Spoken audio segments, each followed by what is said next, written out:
네, 안녕하세요.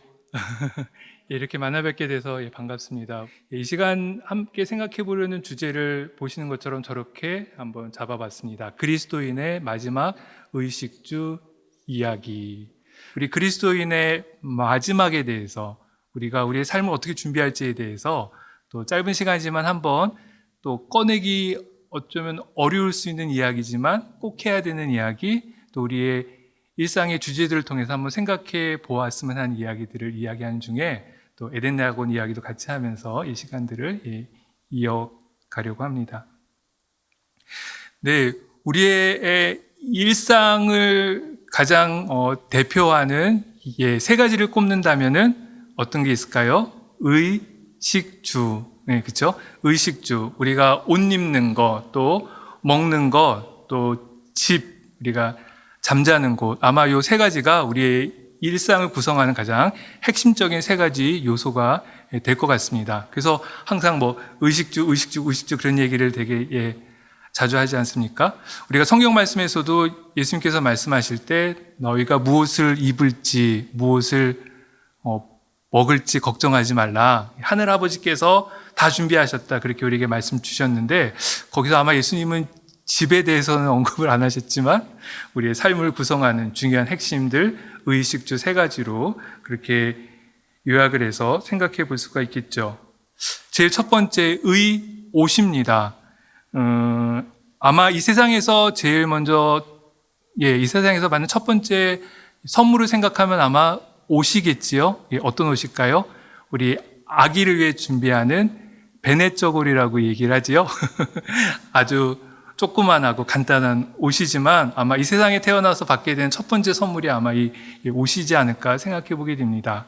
옷은 그렇죠. 점점점 나이가 들어감에 따라서 입는 옷이 바뀌게 됩니다. 또 아마 아시겠지만 자기가 하는 역할에 따라서도 입는 옷들이 또 다 틀려지죠. 지금 보시고 계신 것처럼 저는 목회자로서 목회자 옷을 입고 있습니다. 요리사들은 어떤 옷을 입습니까? 조리복을 입겠죠. 그리고 법관들은 법복을 입을 것이고 또 경찰관들은 경찰복들을 다 입게 될 것입니다. 그런 거 생각해 보면 옷이라는 게 단순히 우리가 추위를 이기고 우리의 겉을 가리는 목적만이 아니라 내가 누구인지 또 내가 어떤 존재인지 또 내가 하고 있는 일이 어떤 일인지를 보여주는 한 가지 중요한 요소가 이 옷이라는 것도 같이 생각해 볼 수가 있습니다. 두 번째는 식입니다. 네, 여기 앞에 보니까 아주 근사한 음식이 준비되어 있는데요. 식. 네, 먹을 때도 식이라고 표현하지만 제가 이번 강의를 통해서 이야기하고 싶은 것은 예식이나 행사를 가리키는 식. 그렇죠? 그것도 같은 식이죠. 네, 식을 생각해 볼 수가 있습니다. 우리가 일생을 살아가면서 갖게 되는 여러 가지 많은 행사들이 있지요. 아마 행사 준비의 절반은 음식 준비라는 이 말이 있는 것처럼 이 음식이 우리의 삶을 살아가는 데 있어서 너무나 소중한 중요한 요소인 것을 생각해 보게 됩니다. 엄마들은 아침에 일어나서 아침을 뭐를 준비할지, 또 점심을 앞두고는 또 이제 또 저녁에는 뭘 먹을지, 엄마들이 하는 가장 많은 걱정들, 많은 생각 중에 하나가 또 이 음식과 관련된 것이라고 이야기도 하기도 하는데, 우리의 삶에 있어서 무엇을 먹을지 되게 중요한 한 가지 부분이지요. 또 하나는 집에 대한 거겠지요. 요즘 부동산 가격, 기타 등등에서 집에 대한 사람들의 관심이 너무 많습니다. 역세권이라는 말 다 들어보셨죠? 요즘은 숲세권이라는 또 말도 있고, 또 코로나19 이후에는 그러한 직장의 업무들을 집에서 또 많이 하다 보니까 집의 기능이 더 커지고 더 많아지고 집에서 식구들이 많은 시간들을 보내는 것들을 우리가 우리 주변에서 보게 되죠.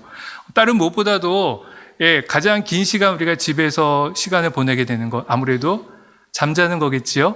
네, 어느 누구도 잠 안 자고 사는 사람이 없기 때문에 꼭 내 집이 아니어도 우리 집이 아니어도 누군가의 집에서라도 우리가 잠을 자는 것들을 생각해 보면 집이라는 것, 우리 일상에 있어서 너무나도 중요한 우리의 삶의 핵심인 것들을 생각해 볼 수 있습니다.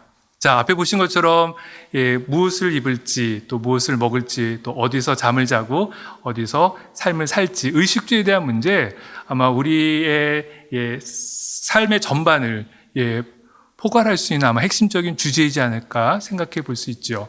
그래서요, 어떻게 보면 우리의 생명에 대한 주제, 삶에 대한 주제를 조금 우리가 이 시간에는 다른 시각에서 한번 살펴보려고 합니다. 여러분, 생로병사란 말 다 들어보셨죠? 이 땅에 태어나서 늙고 또 병들어 죽게 된 우리의 일생의 큰 과정들을 우리가 생로병사라고 이야기합니다. 그 안에 우리의 삶의 모든 부분들이 다 포함되어 있다고 볼 수 있죠. 한번 아까 이 삶의 의식주를 생로병사의 가장 끝단어 죽음의 관점에서 한번 우리가 이렇게 싹 한번 들여다보면, 즉 삶의 마지막 의식주를 한번 생각해 보면 거기서 얻게 되는 참 통찰이 큰 것을 한번 생각해 볼 수 있는데, 한번 그러한 시간들을 우리가 이 시간 좀 더 자세하게 가져보려고 합니다. 첫 번째, 삶의 마지막 옷 어떤 것일까요? 수의겠죠, 그렇죠? 수의. 이 수의만큼은 모든 사람이 다 입는 옷이 이 수의겠지요. 물론 입는 수의는 다 틀리고 천차만별이고, 또 최근엔 꼭 수의만이 아니라 우리가 평소에 입던 이 평상복을 입는 경우들도 있지만, 삶의 제일 끝에 마지막에 입는 옷, 이 수의를 생각해 볼 수가 있습니다. 이 수의의 대표적인 특징들 아마 몇 가지 생각해 볼 수 있겠죠. 어떤 게 있을까요? 제일 먼저는 주머니가 없다는 거죠. 네. 그 순간 아무것도 가져갈 것이 없기 때문에 수의에는 주머니가 없지요.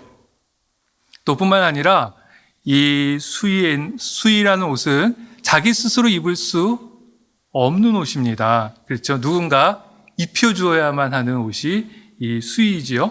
우리가 이 수의를 생각할 때는 우리의 삶을 통해서 내가 정말 이루어야 될 것이 무엇인가, 한번 그런 질문들을 던져볼 수 있을 것 같아요.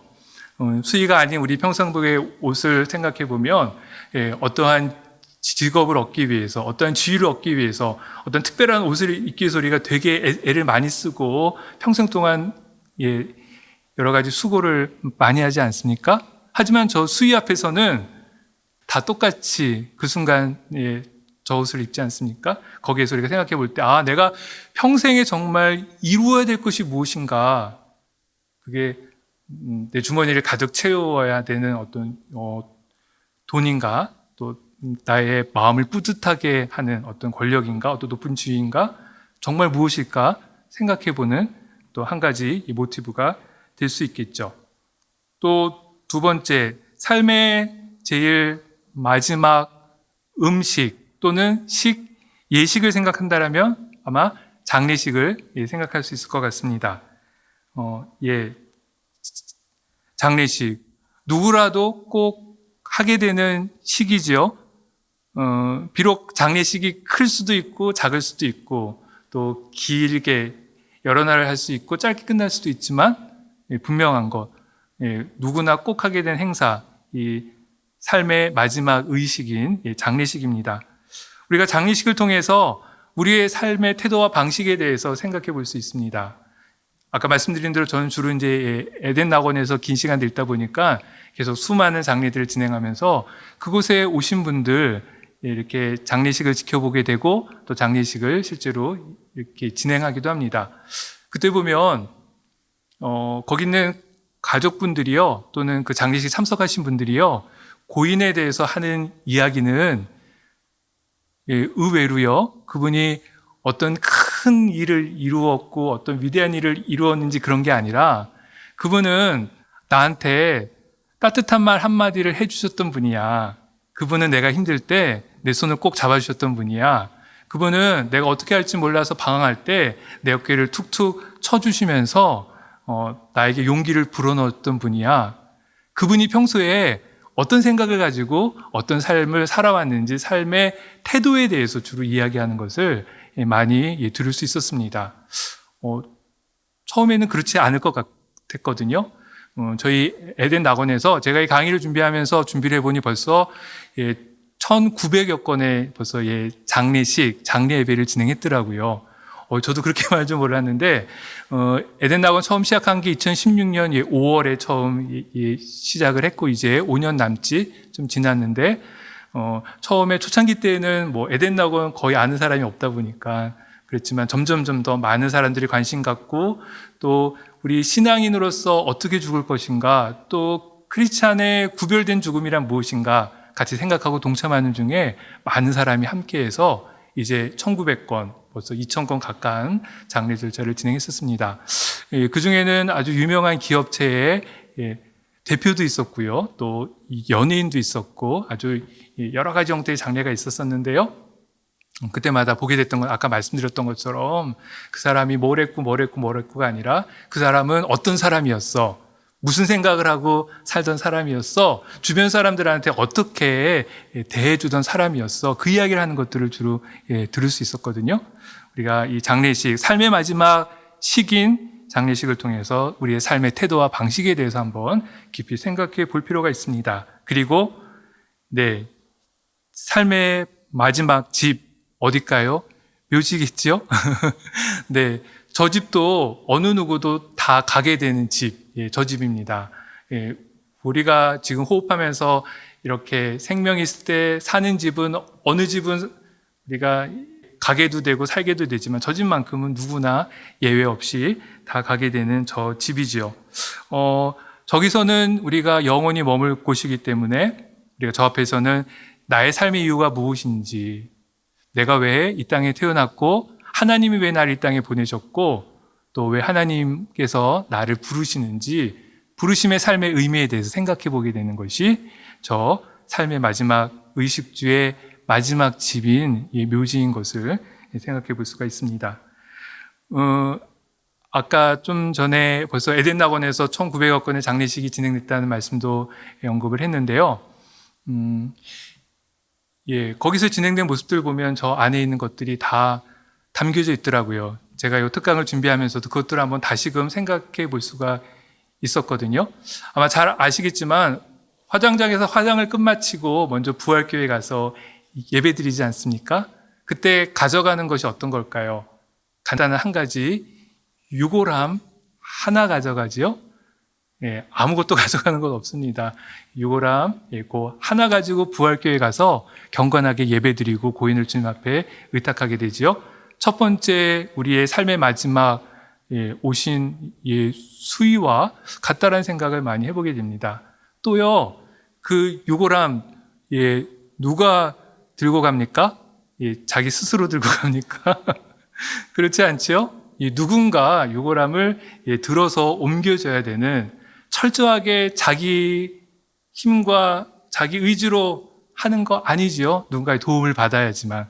어쩌면 저 수위가 그것을 우리에게 보여준다는 생각이 들고요. 거기에서 내가 하나님의 부르심 가운데 이 땅에서 삶을 살아가고 있는데 내가 이 땅에서 이루어야 될 일들이 무엇일까? 한번 깊이 생각해 볼 수가 있었습니다. 그렇게 해서 부활교회 안에 들어가면 거기서 우리가 장례 예배를 진행하게 됩니다. 장례 예배 진행하는 거 보게 되면요. 가정마다 다 천차만별이에요. 네. 제가 볼 적에 가장 좋은 모습은 모든 식구들이 같이 정말 경건하게 잘 예배 드리는 모습. 그런 가정들이 있거든요. 그런 가정들 같이 장례 예배에 참석해서 예배 드리다 보면 그것만으로도 큰 은혜가 되는 것을 경험해 봤거든요. 아마 고인이 어떤 삶을 평소에 살아왔는지가 그 순간 우리들한테 보여주지 않나 생각을 하면서 저 자신도 저의 삶을 한번 생각해 보는 그러한 순간이었습니다. 그리고 제일 끝에 어떡합니까? 이제 에덴 낙원에서는 부활소망 안식처, 봉안당에 모시든지 부활소망 가든에 이렇게 뿌려서 안장하지 않습니까? 주님께로 돌아가는 순간입니다. 부활소망 가든에 보면은 너는 흙이니 흙으로 돌아갈 것이다. 그렇게 성경 말씀을 기록해 두었는데 우리가 그 순간을 통해서도 정말 내가 이 땅에 온 게 내 의지대로 온 것이 아니라 하나님이 나를 보내셔서 온 것이고 나에게 주신 사명 내가 잘 감당하고 주님 부르시는 그날 주님 앞으로 가야지 그것들을 생각해 보는 순간들을 에덴 낙원에서 장례식이 진행될 때마다 많이 느끼게 되는데 우리의 삶의 마지막 의식주가 그런 것들을 우리한테 이야기해 준다 생각해 볼 수 있습니다. 자, 우리 한번 첫 번째부터 좀 더 깊이 생각해 보려고 합니다. 첫 번째, 삶의 마지막 의 어떤 거였습니까? 수위였었죠. 제가 수위를 생각할 때 제일 먼저 떠올랐던 게 이 아이들을 입히는 이 베넷 저고리였었습니다. 엄마가 아이를 임신하면은 아이를 위해서 준비하는 게 엄청 많지요. 제가 그걸 한번 이렇게 다 적어봤더니 너무 많더라고요. 이제 저도 저희 아이가 벌써 많이 컸지만 이제 저희 아내가 아이를 갖고 아이를 출산 준비하면서 어떨 때는 뭐 그게 꼭 필요한가 싶은 것까지 많은 것들을 아주 잘 준비하는 것을 볼 수가 있었습니다. 아주 정성을 다해서 준비하는 모습을 그렇게 볼 수가 있었습니다. 근데 이 베넷 저고리라는 것, 그 뜻을 봤더니 배 안에 있을 때부터 가지고 있던 저고리라는 의미가 있다고 합니다. 옷 형태도 되게 간단하지요. 아주 입히기도 쉽습니다. 그런데 엄마들 중에는 저 베넷 저고리 잠깐 입고 그냥 버릴 것 같은데 그렇지 않은 분도 많이 계시다고 하더라고요. 그렇게 아주 고이 잘 간직했다가 결혼할 때 이렇게 주기도 하는 분도 있다는 얘기도 들었는데, 아이를 위한 수많은 물품 중에서 아마도 뭔가 특별하기 때문에 저 베넷 저고리에 대한 특별한 의미들을 갖지 않나 생각해 보게 됩니다. 참 저거랑 비슷한 옷이 아까 우리가 잠깐 보았던 이 수의이지 않을까 생각해 보게 되죠. 아주 모양도 비슷한 것 같아요. 또 가장 간단한 옷이지요.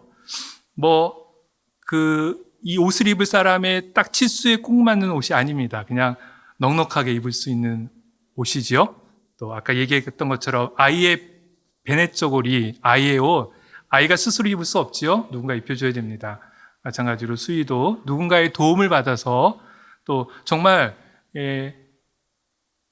이제 수의를 입힐 때 이렇게 입혀라, 저렇게 입혀라, 왜 그렇게 입히느냐 그런 이야기 할 수 없지요. 그냥 우리 후손들이 정성껏 잘 입혀주리라 기대하고 나의 몸을, 나의 육신을 그냥 그렇게 맡기는 겁니다. 어쩌면 저 아이의 옷 베넷 저고리와 비슷하지 않을까라는 생각을 해볼 수 있었습니다. 여러분, 요즘은 수의를 인터넷 쇼핑몰로도 다 주문할 수 있다고 합니다. 저도 수의를 주문해 보지 않아서 근데 특강을 준비하면서 보니까 우리 마이크 주문하듯이 또 우리가 아침에 먹을 음식 주문하듯이 인터넷 쇼핑몰로 검색해서 딱 치면 언제든지 수의도 배달받을 수 있습니다. 또 이제 점점 이 장례 절차도 간소화되어지고 또 대부분 거의 90%가 이제 화장 절차를 진행하면서 이 수의도 아주 간소화되었고 또 어떤 분들은 그냥 평소 때 있던 옷 그대로 평소 때 내가 살던 내 모습 그대로 그렇게 죽음을 맞이하기도 합니다. 그래서 요즘은 평상복도 많이 사용하게 되지요. 이 수의가 그런 특징들이 있습니다. 어르신들한테 이 자신의 죽음과 관련돼서 어떤 것들을 준비하셨습니까? 라고 질문했더니 가장 많은 퍼센테이지는 묘지였다고 합니다. 한 25%가 준비했다라고 응답했다고 하고요. 두 번째가 상조회에 가입한 것 한 13%, 그리고 수의를 준비했다는 퍼센트 한 9% 정도 준비했다라는 이야기를 하게 되는데, 삶의 마지막 오신 수의, 우리가 한 번씩 생각해 보게 되는 그러한 옷입니다. 이 수의라는 것도 우리가 우리의 죽음을 준비하는 데서 준비할 것들이 아주 많이 있는데, 앞서 보았듯이 자신의 묘지를 준비하고 또 상조회에 가입을 하고 수의를 준비하는 것, 어쩌면 그것보다 더 준비해야 될 중요한 많은 것들이 있습니다. 특별히 죽음과 관련돼서 준비가 중요한 이유는 그렇죠. 어느 누구도 언제 우리가 죽음을 맞을지 알 수 없기 때문에. 또 한 가지는요, 죽음과 관련된 준비에 상당히 많은 부분들은 누군가 준비해 줄 수 있는 게 아니라 내가 스스로 준비해야 될 중요한 부분들이 있기 때문에 준비하는 것이 무엇보다도 중요합니다. 메멘토 모리라는 말 들어본 적 있으시지요? 죽음을 기억하십시오라는 라틴어입니다. 옛날에 로마 시대에 큰 전쟁에서 승리하고 이제 자기의 집으로 돌아가는 개선 장군을 들은 자기 옆에다 항상 노예를 붙여서 저 메멘토 모리라는 말을 계속 반복하겠다고 합니다. 즉 지금은 개선 장군으로 이렇게 영광스럽게 돌아가지만 당신도 언제든지 죽을 수 있다는 것을 기억하라고, 그래서 겸손하라는 의미를 주기 위해서 그렇게 시켰다라고 합니다. 메멘토 모리, 이 죽음을 기억하는 것. 우리가 어떤 때의 죽음을 한 번씩은 생각해 보게 됩니까? 아마도 병원에 갔다 오는 경우, 그렇죠. 또 좀 이렇게 크게 아팠던 경우, 또 가까운 지인의 죽음 소식을 듣고서 장례식에 갔다 온 경우, 우리가 한번 자연스럽게 죽음에 대해서 생각해 보게 되는 기회를 갖게 됩니다. 그런데 그런 순간에 우리가 잘 준비해서 죽음에 대해서 평소에 생각을 하고 공부했던 사람들은 그런 시간들이 별로 심적으로 크게 부담스럽지 않습니다. 하지만 평소에 죽음에 대해서 전혀 생각하지 않았던 사람들은 자연스럽게 경험하게 되는, 죽음을 생각하게 되는 순간에 많은 심적으로 부담을 느끼는 경우들이 있다는 이야기를 듣게 되거든요. 그래서 평소에 죽음에 대해서 공부하는 것도 우리가 준비해야 될 중요한 한 가지입니다. 이처럼 우리가 자연스럽게 죽음을 생각해야 되는 경우만이 아니라 우리가 의식적으로 죽음을 생각하면서 준비하게 되는 또 몇 가지 것들이 있습니다. 예를 들어서 유언장을 한번 작성해 보게 된다라든지, 또 사전 연명 의료 의향서를 작성하게 된다든지, 아마 들어본 분도 계시고 못 들어본 분도 계실 텐데, 즉 연명 의료, 어떤 기계나 의학적인 도움을 받아서 생명을 인위적으로 연장해야 되는 순간에 어떻게 할지에 대한 자신의 의사를 미리 밝혀놓는 것, 그것을 앞에 보시는 사전 연명 의료 의향서라고 합니다. 그것을 이렇게 미리 작성해 보는 걸 통해서도 자신의 죽음을 한번 의식적으로 생각하고 준비해 볼 수 있겠죠. 또 자기가 지금까지 어떤 삶을 살아왔는지 한번 자서전을 써본다라든지, 자신의 물건을 또 정리하는 시간들을 통해서도 자신의 죽음을 의식적으로 생각하면서 죽음을 준비하는 시간들을 우리의 평소 때 가져볼 수가 있습니다. 가장 중요한 것은 주변 사람들과의 관계를 잘 설정하고, 혹시 어그러지거나 또 망가진 관계를 회복하고 또 제자리에 돌려놓는 것, 그것이 죽음 준비에 있어서 가장 중요하다라는 말씀을 드릴 수 있습니다. 아까 말씀드린 것처럼 그것은 누구 다른 사람들이 해줄 수 없는 일이지요. 또 오늘 하지 않으면 언제 나에게 그런 기회가 주어질지 알 수 없거든요. 그러기에 죽음 준비와 관련돼서 가장 중요한 것은 묘지를 준비하고 수유를 준비하고 상조에 가입하는 것도 중요하지만 가장 중요한 것, 주변 사람들과의 관계를 귀하고 또 아름다운 관계로 계속 고쳐가고 회복시켜가고 또 제자리에 돌려놓는 것, 아마도 그것이 죽음을 준비함에 있어서 우리가 삶의 마지막 오신 수유를 생각할 적에, 내가 무엇인가 죽음을 준비한다 생각했을 적에 가장 중요한 준비라고 말씀드릴 수 있을 것 같습니다. 첫 번째, 삶의 마지막 오신 수유에 대해서 생각해 보았습니다. 네, 에덴 낙원에 있는 모습이죠. 부활소만 가든 저기 보신 것처럼 거기에는 창세기 3장의 말씀이 있습니다. 너는 흙이니 흙으로 돌아갈 것이다. 모두가 다 하나님이 부르시는 날 그 부름에 응답해서 가게 되겠죠. 그때를 생각하며 잘 준비하는 것, 우리의 신앙에 대한 준비뿐만이 아니라 한번 쭉 살펴보았던 우리의 삶의 마지막 오신 수요일을 생각하면서 내가 무엇을 준비할지 깊이 생각해 보셨으면 좋겠습니다. 자, 두 번째 식입니다. 먹는 음식의 식, 또 예식과 행사의 식이 있겠죠. 첫 번째, 아마도 100일이나 돌잔치 생각해 볼 수 있습니다. 이 아이가 잘 컸다라는 거를 식구들이 같이 축하하는 거고요. 또 아이들을 잘 키운 우리 부모를 격려하는 아주 뜻깊은 시간이지요. 또 우리가 지금까지 살아왔던 삶의 시간들을 돌이켜보면 어떤 행사들, 졸업식이라든지 결혼식과 같은 특별한 의미의 시간들이 있었던 것들을 또 생각해 볼 수 있습니다. 저 때의 주인공들이 있지요. 그렇죠? 저 가운데 서 있는 사람, 그 사람이 아마 주인공일 것입니다. 그리고 7순이나 8순과 같은 그러한 행사들도 아주 우리의 삶의 시간에 있어서 중요한 행사들입니다. 저 시간을 통해서 우리 부모님께 대한 또한 감사의 마음도 우리가 다시금 생각해 보는 소중한 시간이 아마도 저 시간일 것입니다. 저런 행사 때 우리가 꼭 하게 되는 한 가지가 있습니다. 어떤 건가요? 기념사진을 찍는 거죠. 저 때는 꼭 기념사진을 찍게 됩니다. 혹시 바쁜 일이 있어서 꼭 참석해야 될 행사에 참석을 못했어도 그래도 괜찮습니다. 기념사진만 찍으면 그죠? 그만큼 기념사진을 찍는다는 거 되게 특별한 의미가 있고 중요한 의미가 있죠. 저 기념사진은 항상 주인공이 정 가운데 있습니다. 그죠? 그리고 기념사진의 주인공이 없다면 그 사진은 어떤 사진일까요? 별로 기념할 만한 사진이 아마도 아닐 것 같습니다. 우리의 삶의 가장 마지막 행사인 장례식, 그때 사용하는 사진이 영정사진이죠.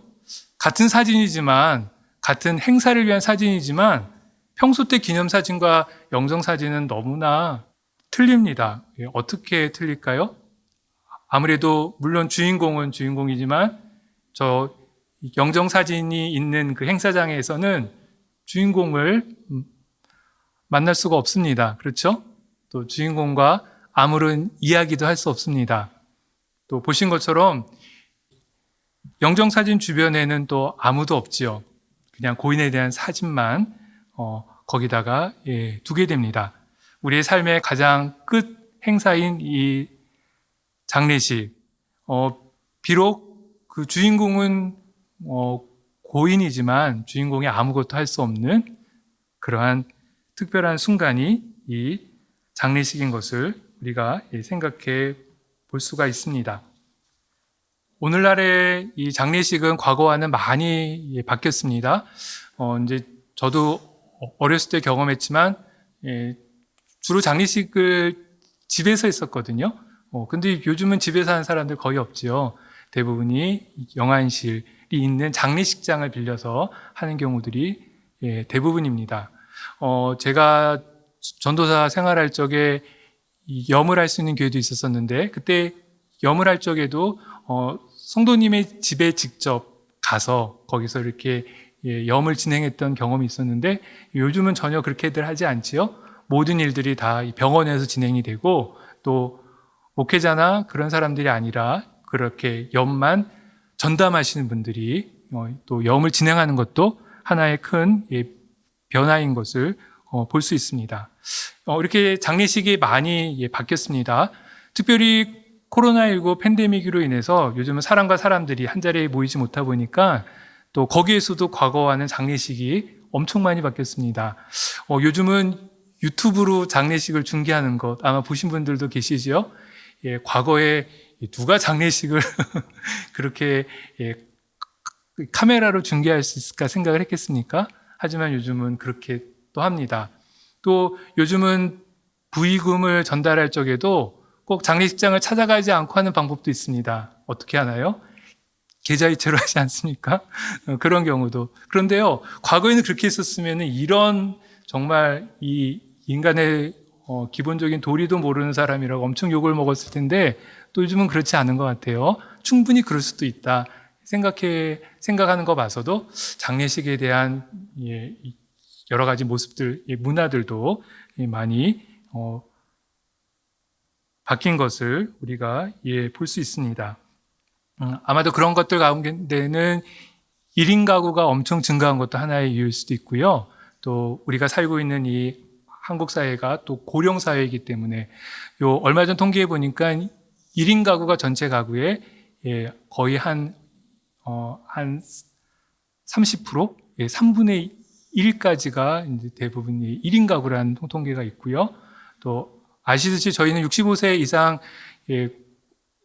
인구가 전체 인구의 14%인 고령 사회에 벌써 이미 진입을 했습니다. 그러다 보니까 뭔가 장례식이 진행될 때에도 어르신이 또 자기의 부모님을 이렇게 장례식을 진행하는 그런 과정들 가운데서도 과거와는 다른 형태로 장례식이 진행되는 것들을 우리가 우리 주변에서 쉽게 보게 되지요. 이러한 장례식을 위한 준비와 관련돼서 우리가 몇 가지 생각해 볼 수 있는 것들이 첫 번째 유언장에 대한 부분입니다. 보통 유언장 하면은 자신의 재산을 자녀들한테 어떻게 분배할지에 대해서만 생각하는데 꼭 그것만이 유언장에 담을 수 있는 내용은 아닙니다.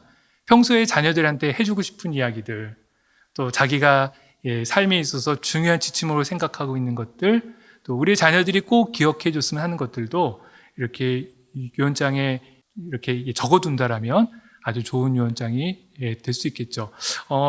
제가 만난 어떤 분은 자기는 1월 1일마다 한 번씩 자신의 유언장을 이렇게 바꿔 써본다라는 그런 이야기를 해주신 분도 계시거든요. 그렇게 쓰다 보면 내가 올 한 해를 어떻게 살지에 대해서 생각을 많이 하게 되고요. 또 내가 작년에는 어떻게 시간을 보낸지에 대해서도 한번 깊이 반성해 보는 시간을 가진다고 합니다. 저 유언장이라고 한 번 쓰고서 끝나는 게 아니라 계속 작성하고 또 고치고 고칠 수 있는 거기 때문에 그런 시간을 가져보는 것도 아주 유익한 시간일 수 있습니다. 그리고 사전 장례 의향서, 아마 다 겪어보시겠지만 장례식이 나게 되면은 우리 가족들, 우리 유가족들이 어떻게 해야 될지 참 되게 걱정하는 부분들이 많이 있죠. 그런 것들을 생각해서 한번 미리 준비하는 거지요. 나의 장례식은 이렇게 해달라고, 부고를 전할 범위는 어디까지, 또 어떤 형태로, 그렇게 자신의 장례 절차에 대해서 미리 밝혀두는 것을 사전 장례 의향서라고 하는데, 그런 것들을 준비하는 것도 삶의 마지막 예식인 장례식을 위한 아주 좋은 준비일 수 있습니다. 그리고 묘비명도 한번 생각해 보는 것이지요. 마지막은 집에 대한 겁니다. 우리가 대부분의 시간을 집에서 잠을 자면서 우리가 쉬는 시간들을 통해서 우리가 집에서의 시간들을 많이 보내다 보니까 아마도 가장 많은 시간을 우리가 집에서 보내는 것 같습니다. 그런데 생각해 보면 집이라는 것은 단순히 건물 안에 있는 어느 공간만을 의미하는 것이 아니라 그보다 더 깊은 의미가 있는 것 같습니다. 집하면 제일 먼저 떠오르는 게 고향이라는 게 먼저 떠오르는 것 같고요. 뭔가 푸근함, 뭔가 거기에 있으면 뭔가 안심할 수 있는 그런 것을 우리가 주로 집으로 생각하게 되는데, 그처럼 집에는 여러 가지 많은 의미들이 있습니다. 그와 마찬가지로 묘지라는 것도 그냥 단순히 고인을 잘 모시는 어느 특정한 장소라는 그러한 의미만이 아니라 거기에는 더 깊은 의미가 있는 것들도 생각해 볼 수 있습니다. 그런 의미에서도 이 묘지에 대해서 한번 생각해 볼 필요가 있죠. 과거에는 이렇게 조상부터 이렇게 쭉 어느 한 지역에 어느 고향에 쭉 모셨지요.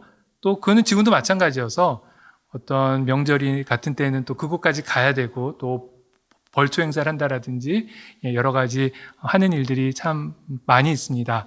하지만 또 그것도 마찬가지로 코로나19 이후로 많이 바뀐 것들도 보게 되는데, 우리가 이 묘지를 통해서도 고인에 대한 기억, 또 고인에 대한 고인이 어떤 분이었는지 우리가 생각하는 것과 아주 깊이 또한 관련이 있기 때문에 우리가 어느 곳에 모실지 또 어떤 마음으로 준비할지 한 번씩 생각해 보는 것도 중요한 부분이겠죠. 에덴 낙원에 다 와보신 분들은 알지만 부활소망 안식처에 보면은 거기에 고인이 남겨주신 하나님의 말씀을 그렇게 적도록 하고 있습니다. 신앙의 유산을 우리 후손들 자녀들한테 전해주기 위해서 그런 것들을 저희가 준비를 했는데요. 그처럼 그냥 죽어서 지금 있는 가족과 우리 후손들과의 관계가 그냥 그렇게 끊어지는 것이 아니라 신앙 안에서 더 깊이 이어지고 연결될 수 있도록 그런 의미들을 한번 생각해 보는 것도 우리가 삶의 마지막 집인 이 묘지를 통해서 생각해 볼 수 있는 중요한 한 가지 주제일 수 있습니다. 저희가 아까 같이 성경 말씀을 보았는데 이 말씀이었습니다. 고린도후서 5장 1절에서 3절까지의 말씀이었죠. 만일 땅에 있는 우리의 장막집이 무너지면 하나님께서 지으신 집 곧 손으로 지은 것이 아니요 하늘에 있는 영원한 집이 우리에게 있는 줄 아느니라. 참으로 우리가 여기서 탄식하며 하늘로부터 오는 우리 처소로 덧입기를 간절히 사모하노라. 이렇게 입음은 우리가 벗은 자들로 발견되지 않으려 함이라. 예, 여기 한번 성경 말씀을 두 가지 색깔로 한번 조금 구분을 해보았습니다. 하나는 파란색 글씨고요, 하나는 빨간색 글씨입니다. 파란색 글씨만 먼저 보면 이런 부분들입니다.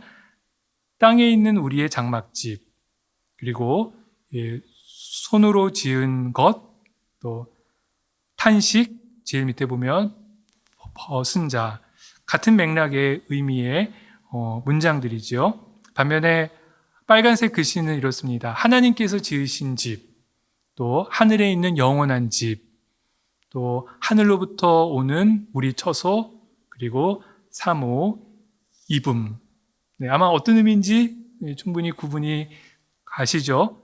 거기서 땅에 있는 장막집이라는 것은 우리의 육신을 가리키는 겁니다. 네, 우리의 육신은 하나님께서 직접 지어주신 것이지요. 하지만 이 우리의 육신의 장막집은 영원하지 않습니다. 어느 순간 죽음을 맞게 되고 그 순간에는 탄식이 있을 것이며 또 우리의 육신을 벗게 되는 순간이 있겠죠.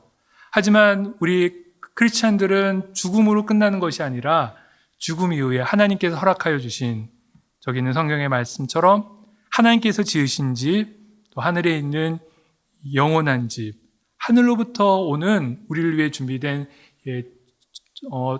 처소가 있음을 분명히 믿기에 우리는 벗은 자가 아니라 온전히 입은 자로 또 그곳을 사모하며 이 땅에서의 삶을 살 수 있는 하나님의 자녀인 것을 항상 잊지 않으셨으면 좋겠습니다. 우리는 그렇기 때문에 죽음 이후의 삶도 준비할 수 있는 것이지요. 네, 하나님께서 만들어주신 이 영원한 하늘집이 있는 것을 알기 때문에 우리가 이 땅에서 우리의 육신의 장막집이 다 소멸되기 이전에 그 땅에서의, 그 집에서의 삶을 우리가 미리 준비할 수 있는 것 아니겠습니까? 하나님을 알지 못하는 사람들은 전혀 준비할 수 없는 것입니다. 물론 죽음 준비는 크리스찬이든 또 비그리스도인이든 누구나 다 준비할 수 있지만 우리 크리스찬들, 하나님의 자녀들은 하나님께서 지으실 집을 생각하며 그 죽음을 준비하기 때문에 죽음 준비 과정 가운데서도 하나님 주시는 기쁨을 맛볼 수 있고 또 그것을 통해서 이 땅에서의 삶을 하나님의 소명에 충성한 더 의미 있는 삶의 시간으로 충만하게 이어갈 수 있는 것이지요. 삶의 마지막 오신 우리의 수일을 생각하며 정말 우리의 소망을 저 하늘에 두고 우리가 이 땅에서 삶을 살아가는 것 생각해 볼 수 있겠죠. 우리의 삶의 마지막 예식인 장례식을 생각하며 정말 내가 우리 후손들한테 남겨줘야 될 것이 무엇인지, 내가 보여줘야 될 것이 무엇인지, 그리고 내가 죽음 이후에 우리 자녀들의 기억 속에 영원히 남게 될 그곳에서 우리 자녀들이 무엇을 생각하며 또 어떻게 삶의 결단을 할지를 보여주는 삶의 마지막 집인 묘지를 준비하는 것들을 통해서도 그러한 일들을 함께 이어갈 수 있습니다. 네, 오늘 쭉 살펴보았던 것이죠. 삶의 마지막 의, 우리가 베네쪼고리와 한번 수의 특징들을 살펴보면서 메멘토 모리, 죽음을 생각한다는 것, 그리고 삶의 마지막 시기인 장례식을 통해서 임종 준비에서의 몇 가지들, 그리고 삶의 마지막 집인 우리의 묘지를 생각하며 삶과 죽음을 성찰하는 것들에 대해서 잠시 생각해 보았습니다. 한번 이렇게 정리할 수 있을 것 같아요. 그래서 이 죽음의 의미를 생각하고 알아가는 준비, 우리가 해야 될 중요한 준비입니다. 아까 성경 말씀처럼 하나님이 지으실 영원한 집을 생각하며 죽음이 어떤 의미가 있는지, 죽는다라는 게 무엇인지 우리가 생각해야 될 중요한 하나의 주제입니다. 그리고 연명 의료 상황에서 자신의 의사를 밝히고 미리 생각해 보는 것이지요. 그리고 또 하나는 한번 자신의 장례를 미리 준비해 보는 것입니다. 그리고 우리가 이 땅에서의 삶, 주께서 말씀하신 복된 심령이 가난한 자의 삶으로, 그래서 하늘로부터 오는 처소를 간절히 간구하며 기도하면서 우리가 이 땅에서의 오늘의 삶을 잘 이어가는 거, 그것이 우리 크리스찬들이 준비해야 될 삶의 마지막 모습임을 생각해 볼 수가 있지요. 네, 지금까지 그리스도인의 마지막 의식주라는 주제로 잠시 이야기해 보았습니다. 우리 크리스천들은 이 육신의 장막을 벗고 하나님께서 준비하신 그 집으로 가게 될 그 시간이 있음을 생각하며 이 땅에서 사는 중에 그날을 잘 준비하고 또 그날을 기대하는 마음으로 이 땅의 삶들을 이어가야 할 것입니다.